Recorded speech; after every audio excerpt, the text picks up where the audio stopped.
Oh yeah, pipe smokers. It's the Paul Gilson YouTube channel, and I'm Paul Gilson, aka Paul the Pipe Guy, live on Winchester Street in Rochester, New York, in the United States of America. Thank the Lord. Yeah, so let's have a Thursday smoke together. Like I said, it is the 17th of July already. Thank God tomorrow's Friday. So yeah, I'm in my living room, and you can see, well, it's a mess. But that's the fireplace right there. And then I've got built in bookshelves that I'm getting all of my uh, blends and so forth up on. And yeah, so I'm pretty stoked. I got to get the fireplace inspected before I use it. Otherwise, that would just be stupidity. Anyway, so yeah, grab your favorite pipe, grab your favorite blend. Let's have a smoke together. Whew. Oh yeah. Oh yeah. So got a cold Pabst Blue Ribbon beer here. Cheers. Happy Thursday.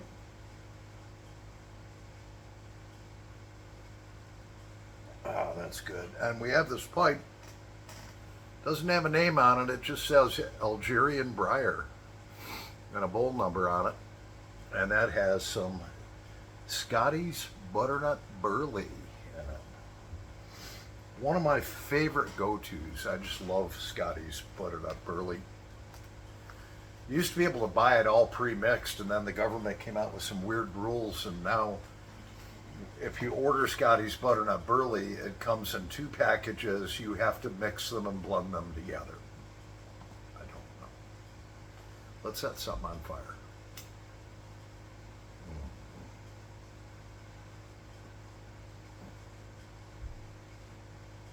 I love this living room. Behind me is a very large oil painting just above the fireplace. You can see it. And it actually is a roadside find. Found that on the side of the road. It's big, it's gorgeous. And so I figured that's a great spot to put it.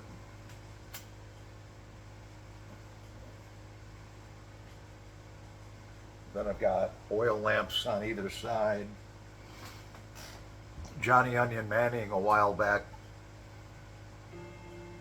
Oh, the grandfather clock is in here too.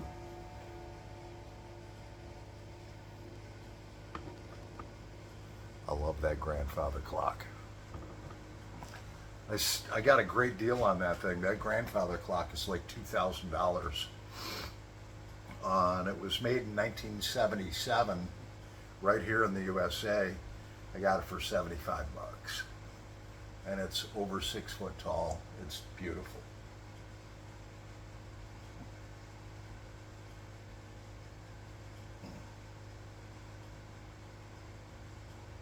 And it keeps time great.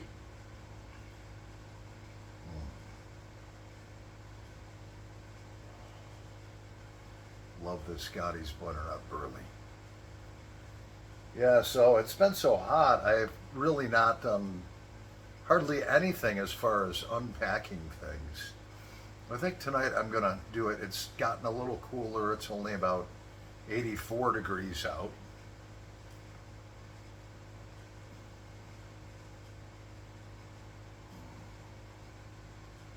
So I think we'll do that, a little bit. I've got like 4 boxes of tobacco jars that still have to fill the shelves. Yeah. Well, look at that fireplace. My TV is actually blocking it in boxes, but it's a beautiful fireplace made in 1910. And the bookshelves, they're built right into the wall. Probably original to the house from 1910. They're, they're beautiful.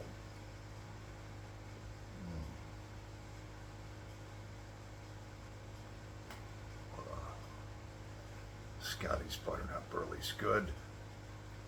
Out of this Algerian briar pipe.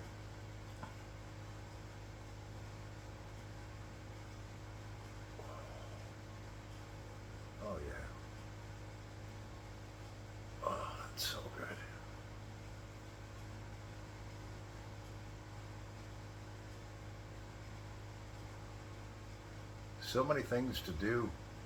I've got to arrange this living room where I don't know how I want it and where I want the TV. Obviously, I can't have the TV in front of the fireplace if I plan on using it.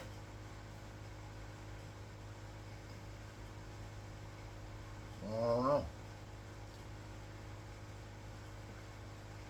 Maybe the TV will have to go on that wall where my roll top desk is that you can barely see. You know? And that's the front door. Obviously, you can see light through that, which means when it starts to get cold, I mean, that goes out to an enclosed front porch, but I'm going to have to get gaskets and stuff. And it's no big deal. I can do that myself. Get gaskets to put around the door, you know.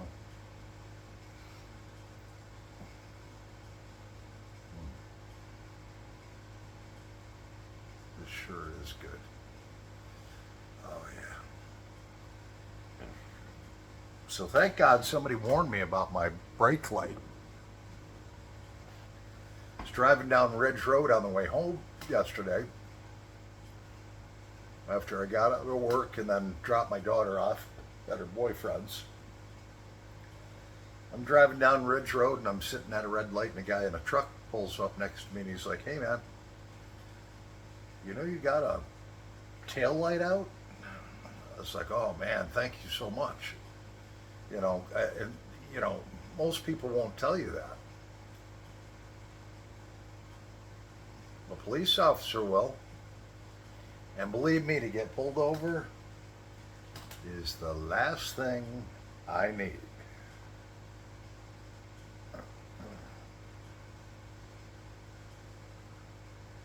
Then they'd give me a fix-it ticket or whatever, and blah, blah, blah. You got to go to court with that, and blah, blah, blah. So, yeah. So how's everyone been?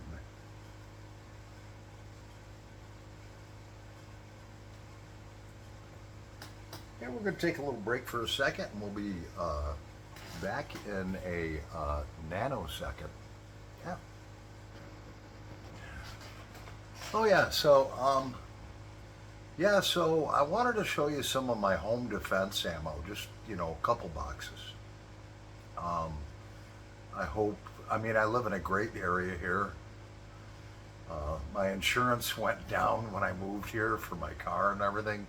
There's no crime really in this area. I live just barely inside the city limits. So, although we have a diverse neighborhood, the people are homeowners. They work hard every day, and just like I do. So, hopefully, in my lifetime, it never happens where someone breaks in here and is looking to do me harm or steal stuff at night, But if they do, here's what I have. I've got, as far as shotguns, I've got a 410,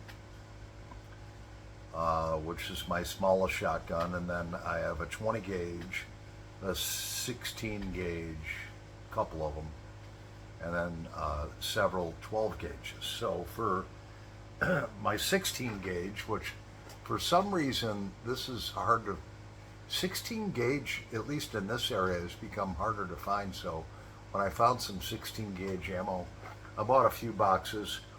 And this stuff, if you get hit with this, it's 1 1/8 ounces of lead shot. And it's number 4 shot, which is made for really turkey hunting. You're going to have a 1 1/8 ounce of shot come into you center mass at 1,295 feet per second, that's going to be an unsurvivable wound. For my 12 gauge, I saw this stuff, wasn't sure about it, didn't read up about it or anything, but it's the Winchester Defender, excuse me, Winchester Defender, Stop the Threat. What it has a slug and then 3 huge balls. You hit anyone's center mass, that's going to be an unsurvivable wound. The velocity on this is much lower. It's 1,150 feet per second. Still devastating. And then another self-defense round is the good old 12 gauge, 2 3/4 inch double-aught buckshot. That will hit you at 1,325 feet per second. All right. This stuff don't mess around. All right. And you've got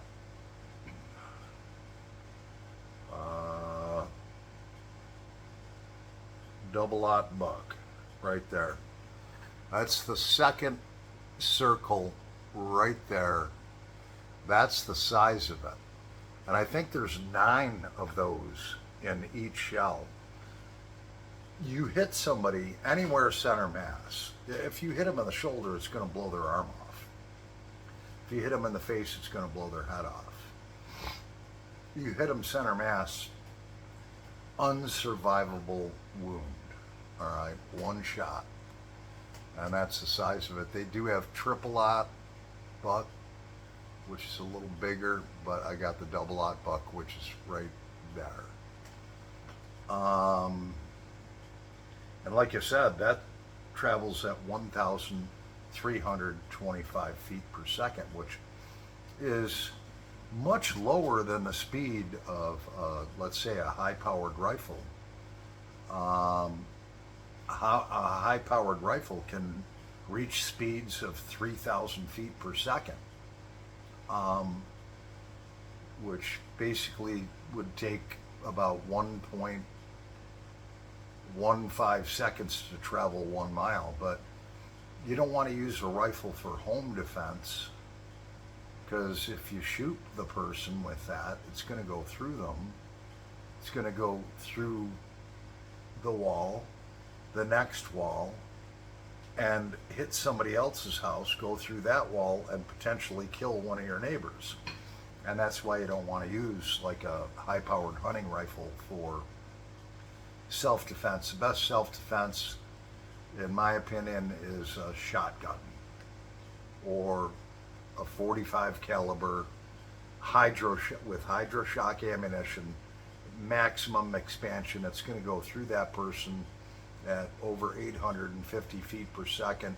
Might come out the other side, but it's not going to travel through multiple walls and potentially kill somebody in another house. So that's, I looked at the ballistics between the double-aught buck and this Winchester Defender. I looked at the gel test performances where they shoot it into a block of gel, which simulates flesh. And this stuff was pretty nasty, you know, with the 3 big balls and the big slug. But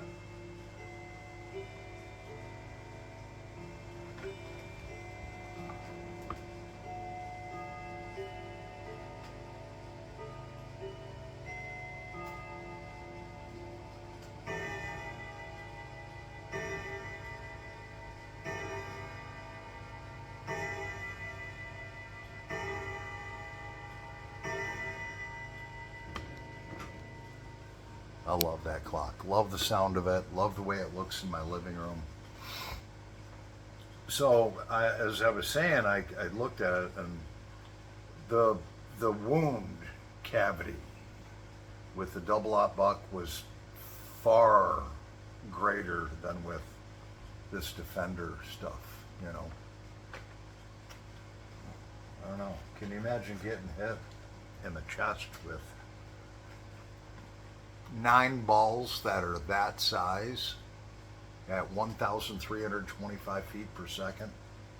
Unsurvivable wound. You could hit them in the face, hit them anywhere. And when I'm saying center mass, that's neck down to the belly button and shoulder to shoulder. You've got that, or a headshot. But you're better off just to go for center mass. Aim right for the heart. It'll just put them down. Throw them back. They're done. I hope that never, ever, ever happens. And if somebody broke into my house, first of all, if they come through the back door, they have to break through 1, 2, 3 doors to get into my house. They come through the front door, same thing. You got to break into 1, 2, 3 doors to get in the front of the house. So I would definitely be woken up by that. I don't keep any of my firearms loaded next to my bed or anything like that. I have before. I had somebody up on the internet that threatened me, said they were going to come and kill me. So I had like 5 shotguns loaded up, 3 handguns. Stayed up all night. My son was a little boy at the time, my youngest son. And so I stayed up all night. Had all the exterior lights lit up so they would be blinded if they came into my pitch black house. Sat in front of my desk in a chair with a little candle. That's all the light I had. So my eyes were adjusted to the dark. They would have no chance if they kicked the front door in. Just no chance to survive if they kicked my door and did me harm. It's amazing what light can do to keep criminals away. My next purchase is going to be a Ring doorknob. So if somebody rings my doorbell, I see who it is. Anyways, cheers.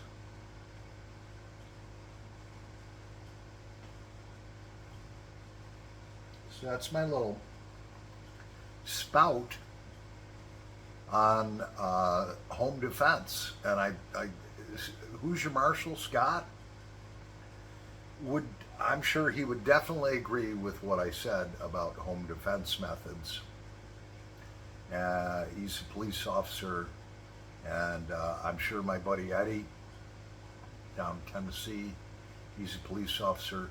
I'm sure he would definitely agree with what I'm saying.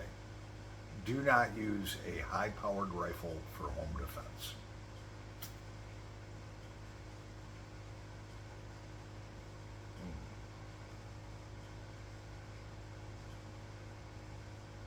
Oh yeah.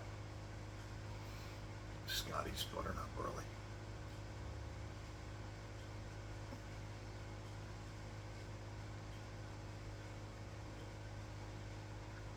Shotgun's your best method, or a high caliber pistol like like a 45 caliber ACP. But you got to use the right ammo. You have to use the right bullets, like Hydra-Shock ammunition that expands from a 45 to like 70 caliber. Creates a ton of damage.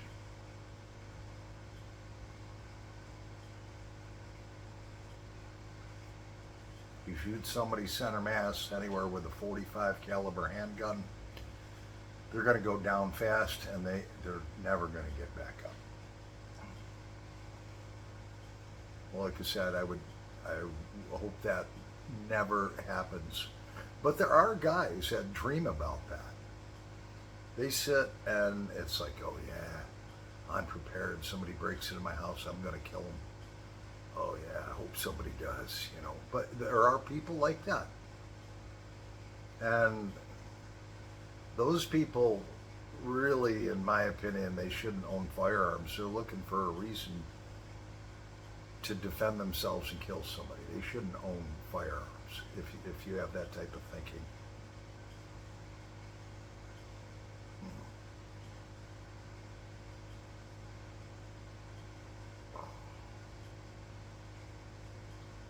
It's so nice in here. I love my house.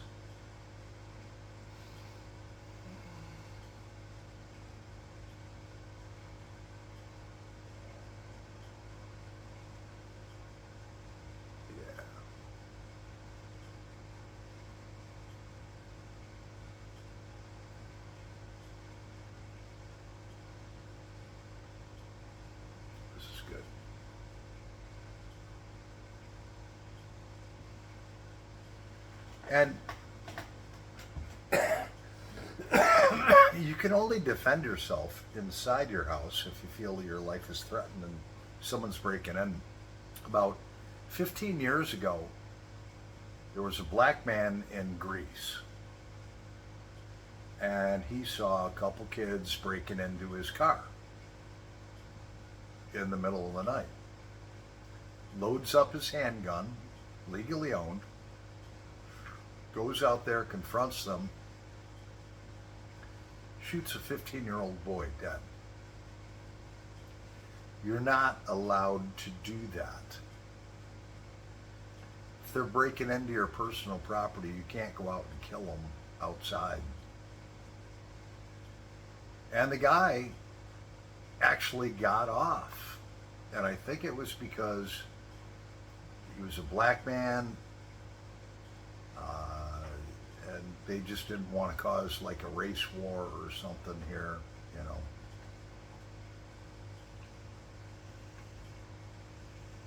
He didn't get charged. He said when he went out and confronted the kid with his handgun, the kid charged after him. I don't believe that for a second. I think a 15-year-old kid would run like hell.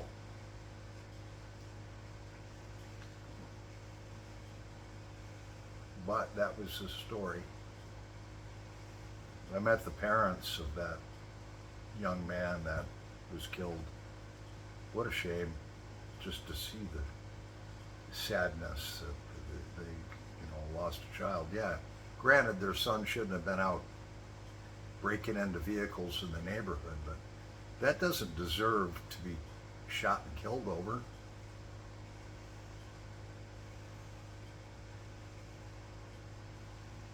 And that ain't just my opinion, that's a fact.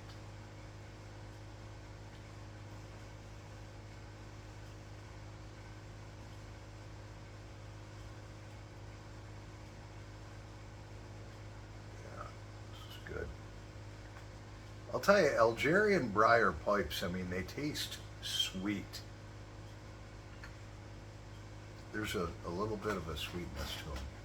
Anyway, we've rambled on long enough for this Thursday night smoke together. So Paul the Pipe Guy is going to do some stuff to get this area unpacked a little bit and packed away a little bit every day now that the heat has gone down.